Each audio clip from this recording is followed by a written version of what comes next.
এই দিলীপ ঘোষ এবার কি বিজেপি ছেড়ে তৃণমূলে যোগদান করছেন?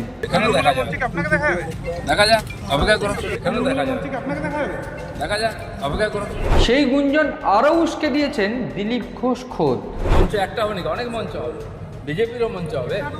এবং শুধু তাই নয়, তিনি পরিষ্কার করে আরও একটি মন্তব্য করেন যে দিলীপ ঘোষ কিন্তু চমক দিতে চলেছে। তারিখের পর কি তাহলে এই প্রশ্ন জিজ্ঞেস না, প্রশ্ন থাকবে না, সমাধান হয়ে যাবে। হ্যাঁ, দিলীপ ঘোষ কিন্তু 21শে জুলাই একটা চমক দেবে। কোনো মঞ্চে তো আমি থাকবোই 21 তারিখ। দেখা যাক 21 তারিখ আসবে। তিনি কি ব্যাটন ধরবেন তৃণমূলের হয়ে, এই জল্পনা থাকছে এবং এই জল্পনার অবসান হবে 21শে জুলাইয়ের পরে গিয়ে। সিএন ডিজিটাল আপনাদের স্বাগত। নমস্কার, আমি মণি ভট্টাচার্য। দিলীপ ঘোষ একটা বিতর্কিত চরিত্র রাজ্য রাজনীতিতে এবং বিজেপির রাজনীতিতে, অথবা যদি বলা যায় পশ্চিমবঙ্গের রাজ্য রাজনীতিতে একটা অন্যতম বিতর্কিত চরিত্রের নাম দিলীপ ঘোষ। এবং এই দিলীপ ঘোষ এবার কি বিজেপি ছেড়ে তৃণমূলে যোগদান করছেন, তাও আবার অন্যতম সর্ববৃহৎ মঞ্চ তৃণমূলের বা সর্ববৃহৎ সভা 21শে জুলাই থেকে প্রশ্ন উঠছে এবং এ জল্পনা রীতিমতো শুরু হয়ে গিয়েছে রাজ্য রাজনীতিতে। এবং এই রাজ্য রাজনীতির অন্দরমহলে এই যে গুঞ্জন, সেই গুঞ্জন আরও উস্কে দিয়েছেন দিলীপ ঘোষ খোদ। রবিবার দিলীপ ঘোষ মেদিনীপুরের একটি সভায় তিনি যান এবং সেখানে সাংবাদিকরা তাকে প্রশ্ন করা হয় এবং সাংবাদিকরা তাকে প্রশ্ন করেন যে কোনোভাবে দিলীপ ঘোষ কি 21শে জুলাই তৃণমূলে যোগদান করছেন। তিনি পাল্টা উত্তর দেন যে শুধু তৃণমূল কেন, 21শে জুলাই বিজেপিরও মঞ্চ হতে পারে, বিজেপিরও থাকতে পারে, সেখানেও আমি থাকতে পারি। এবং শুধু তাই নয়, তিনি পরিষ্কার করে আরও একটি মন্তব্য করেন যে দিলীপ ঘোষ কিন্তু চমক দিতে চলেছে। রবিবারের পর সোমবারেও অর্থাৎ আজ কিন্তু তাকে প্রশ্ন করা হয় এবং সাংবাদিকদের প্রশ্নের উত্তরে তিনি পরিষ্কার করে বলেন 21 তারিখ কোনো না কোনো মঞ্চে তিনি থাকবেন। এবং ঠিক কি বলেছেন তিনি তার আগে আমি শোনাবো। কোনো মঞ্চে তো আমি থাকবোই 21 তারিখ। দেখা যাক 21 তারিখ আসুক। জল্পনাই তো চলে, রাজনীতিতে জল্পনা নিয়েই সব চলে। দেখা যাক কি হয়, মানুষ কি জানতে চায়। তো ঠিকই, আপনারা জল্পনা তৈরি করছেন, তো জল্পনা তৈরি করছেন, এই জল্পনা নিয়ে রাজনীতি চলছে। অনেকের রাজনীতি জল্পনা দিয়েই হয়। আমাদের জলও নেই আর পনাও নেই, আমাদের রাজনীতি আছে। আপনারা শুনতেই পেলেন, পরিষ্কার করে তিনি বললেন যে 21-এর মঞ্চে কোনো না কোনো মঞ্চে তিনি থাকবেন। এবং এই যে জল্পনাকে নিয়ে তিনি যেটা বললেন যে অনেকের রাজনীতি জল্পনা দিয়েই হয়, তো এই যে মন্তব্য দিলীপ ঘোষের, এই মন্তব্যের উপর দাঁড়িয়ে বারবার করে প্রশ্ন উঠতে শুরু করেছে যে 21-এর মঞ্চে কি কোথাও দিলীপ ঘোষ তৃণমূলে যোগদান করতে চলেছেন, এবং সেটা 21শে জুলাইয়ের তৃণমূলের মঞ্চ থেকেই এই প্রশ্ন কিন্তু উঠতে শুরু করেছে। দিলীপ ঘোষ মানেই চমক। এই মন্তব্যের পরেই রাজ্য রাজনীতির অন্দরমহলে কিন্তু একটা তোলপাড় হয়ে গিয়েছে এবং রাজ্য রাজনীতিতে একটা গুঞ্জন শুরু হয়েছে যে 21শে জুলাই কোথাও গিয়ে তৃণমূলে যোগদান করতে চলেছেন দিলীপ ঘোষ বা বিজেপির হেভিওয়েট এই নেতা। এবং এই ঘটনায় আজ আমরা আলোচনা করব যে দিলীপ ঘোষ বিজেপি ছেড়ে তৃণমূলে কি আদৌ যাচ্ছেন, নাকি বিজেপি থেকে তিনি দূরত্ব বাড়াতে চাইছেন বা দূরত্ব বেড়ে গেছে বিজেপির সঙ্গে দিলীপ ঘোষের। এ নিয়ে আজ মূল আলোচনা করব এবং কেন হঠাৎ রাজ্য রাজনীতির অন্দরমহলে বা রাজ্য রাজনীতিতে বা বঙ্গ রাজনীতিতে এই ধরনের জল্পনা রটে গেছে। প্রাথমিকভাবে যদি দেখা যায়, দিলীপ ঘোষ তৃণমূলে যোগদান করছেন এই জল্পনা কিন্তু আজকের নয়, মাস দুয়েক আগের। জগন্নাথ ধামের উদ্বোধন 30শে এপ্রিল, ঠিক সেই সময় সন্ধ্যাবেলা, তো সেই দিন সন্ধ্যাবেলায় দিলীপ ঘোষ সস্ত্রীক রিঙ্কু ঘোষকে নিয়ে হাজির হন জগন্নাথ ধামে, দীঘায় জগন্নাথ ধাম। স্বাভাবিকভাবেই দীঘায় জগন্নাথ ধামে যাওয়াটা পছন্দ করেনি বিজেপির অনেকেই, এবং বিজেপির অনেকেই পছন্দ না করার দরুন দিলীপ ঘোষকে নিয়ে সেই সময় বেশ কিছু মন্তব্যও তারা করেন। এবং আমরা দেখেছিলাম দিলীপ ঘোষকে রিসিভ করতে একেবারে মুখ্যমন্ত্রী মমতা বন্দ্যোপাধ্যায় গিয়েছিলেন, অরূপ বিশ্বাস ছিলেন এবং সাদরে তাকে আমন্ত্রণ জানিয়ে দিলীপ ঘোষের সঙ্গে বেশ কিছুক্ষণ হেসে খেলে একেবারে এক প্রকার আড্ডা মারেন মুখ্যমন্ত্রী মমতা বন্দ্যোপাধ্যায়।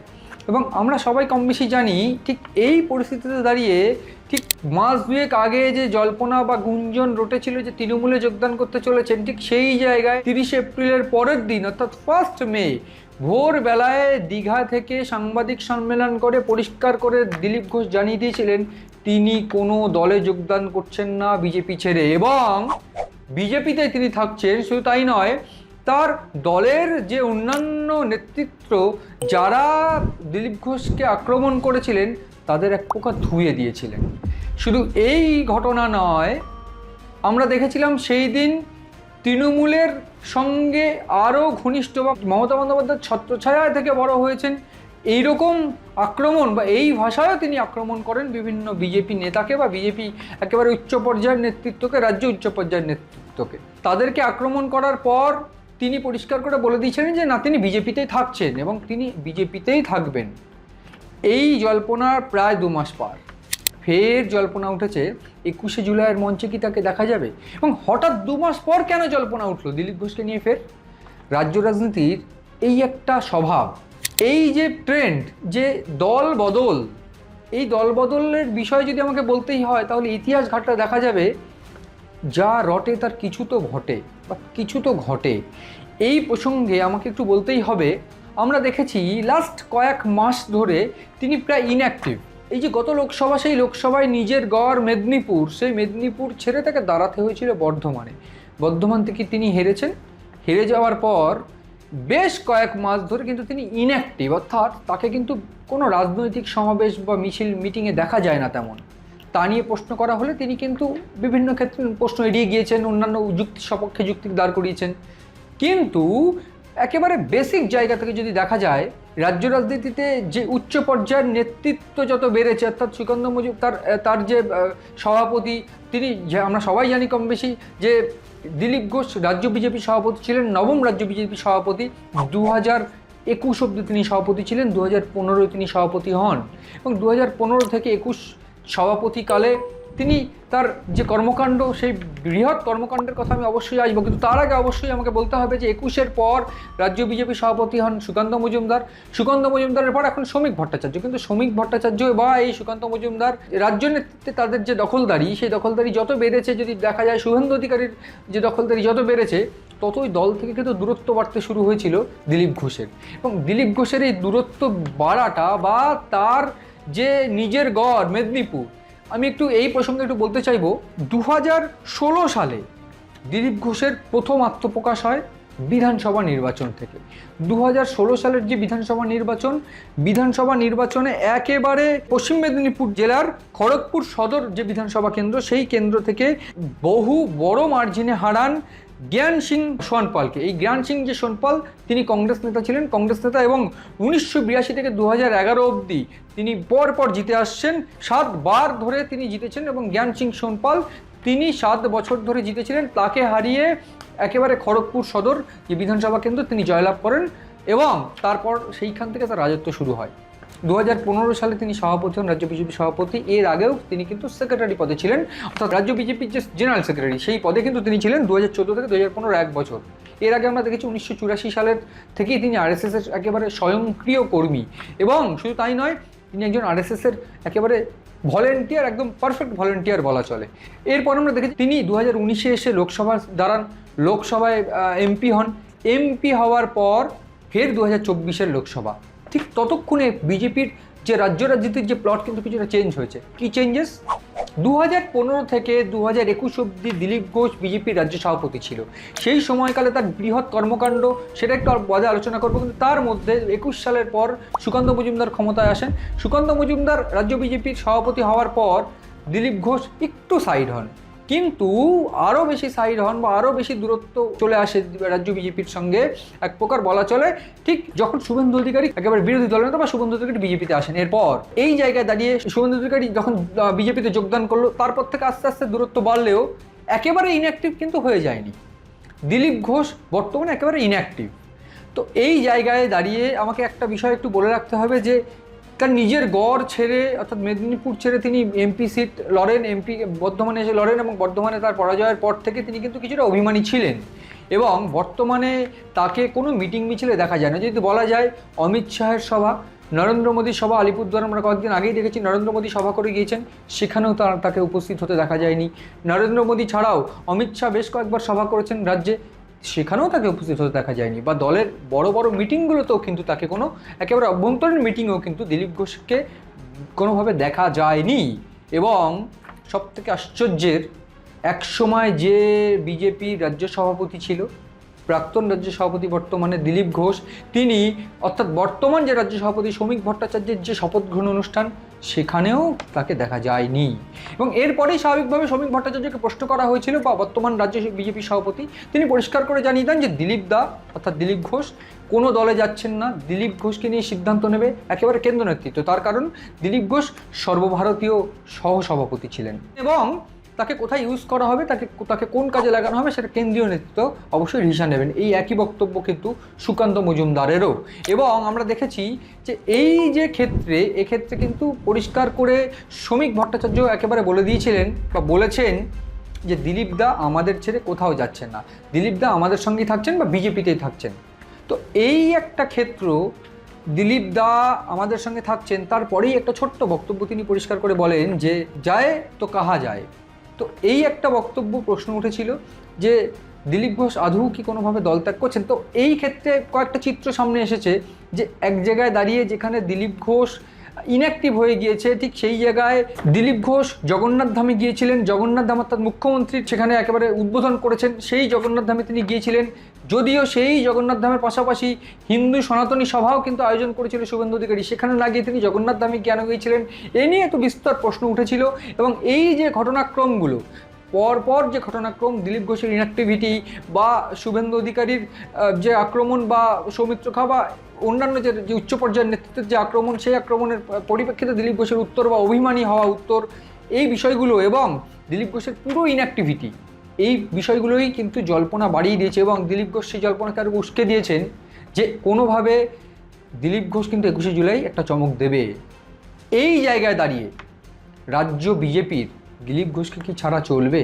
এবং রেশিও কি বলছে যে দিলীপ ঘোষ নবম রাজ্য বিজেপি সভাপতি, এবং এর আগের যেসব রাজ্য বিজেপি সভাপতিরা ছিল তারা বঙ্গে ঠিক কী ভূমিকা পালন করেছে এবং দিলীপ ঘোষ কী ভূমিকা পালন করেছে, এবং দিলীপ ঘোষের গড় ছাড়াও দিলীপ ঘোষের যে পার্সোনাল ভোট ব্যাংক, ঠিক সেটা কতটা শক্ত, সেটা নিয়ে আজ আমরা আরেকটু আলোচনা করব। এবং পরিষ্কার করে আমি বলতে চাইবো যে দিলীপ ঘোষ 6 বছর ধরে বিজেপির 2015 থেকে 2021 অবধি একেবারে 6 বছর ধরে বিজেপির রাজ্য সভাপতি ছিলেন।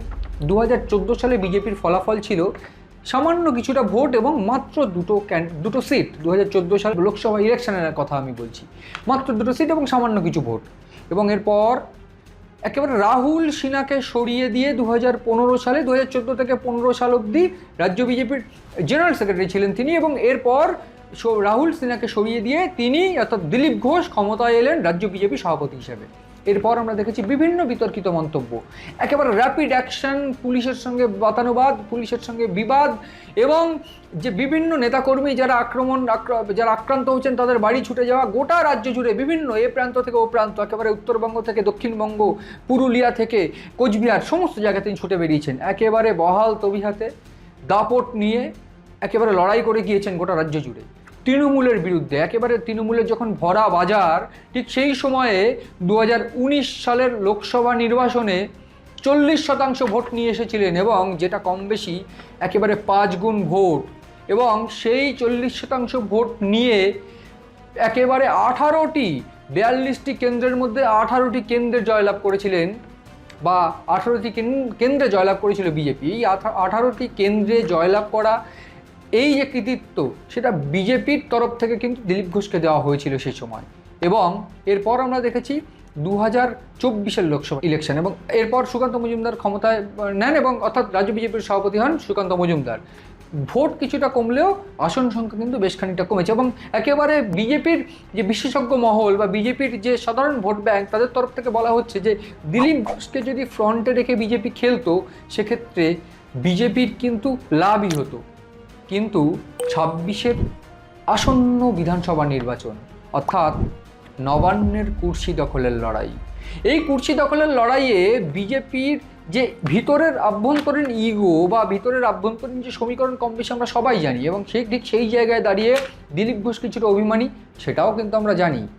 এ গল্প আমারও জানা, এ গল্প আপনাদেরও জানা।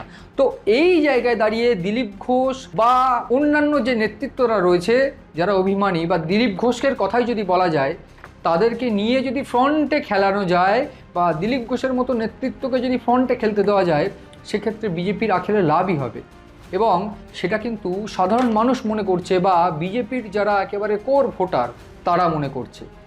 এ বিষয়ে একটা প্রশ্ন বা একটা সন্ধিহান কিন্তু থাকছেই যে শ্রমিক ভট্টাচার্যের সঙ্গে কিন্তু দিলীপ ঘোষের যে সমীকরণ সেটাও কম বেশি আমি আপনারা সবাই জানি। এই সমীকরণের উপর দাঁড়িয়ে শ্রমিক ভট্টাচার্য এই যে আসন্ন বিধানসভা নির্বাচন 2026-এর যে আসন্ন বিধানসভা নির্বাচনে বিজেপির যে ফলাফলের দিকে তাকিয়ে তিনি কি কোনোভাবে এই যে সমীকরণটা আরও উন্নত করবেন এবং সেটা যদি উন্নত করেন সেক্ষেত্রে সাধারণ মানুষ মনে করছে যে বিজেপির আকারে তাতে লাভই হবে এবং গোটা বিষয়ে আমি একেবারে বিশ্লেষণ করে দিয়েছি যে ঠিক কীভাবে কোন প্রেক্ষাপটে বারবার এই জল্পনা উঠে আসছে এবং দিলীপ ঘোষের তাতে কি স্ট্যান্ড থেকেছে এবং দিলীপ ঘোষ একেবারে রাজ্য সভাপতি হিসাবে বা দিলীপ ঘোষ একজন বিজেপি একেবারে অ্যাক্টিভ বিজেপি নেতা হিসাবে তার কি ভূমিকা থেকেছে। এবার তিনি কি ব্যাটন ধরবেন তৃণমূলের হয়ে এই জল্পনা থাকছে এবং এই জল্পনার অবসান হবে 21শে জুলাইয়ের পরে গিয়ে, সেদিকে নজর রয়েছে আমাদের।